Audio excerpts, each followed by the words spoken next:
Posting then and now pictures on Facebook is a great way to show transformation or nostalgic moments, and here is how you can do it. Firstly, open the Facebook app on your mobile device and make sure you are logged into your Facebook account. Once logged in, tap on the three dashboard option available in the bottom right corner of your screen and go to the menu in Facebook.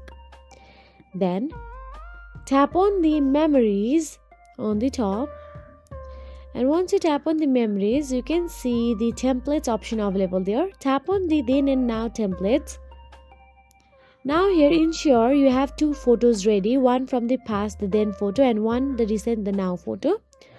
All you have to do is tap on the older or newer photo according to your preferences. Once you tap on the photo, you'll be navigated to upload an image. So you can add it from your Facebook memories, or you can also tap on the add from device and you can post your photo from your mobile device and tap on the done option available in the top right corner, and same goes to the another option. Now again you can tap on the now photo from the Facebook, or you can again upload it from your device according to your preferences, and that is it. After you have done it, you can edit your photos and you can create a caption and post it. If you found this video helpful, please like, share and subscribe, and thank you so much for watching.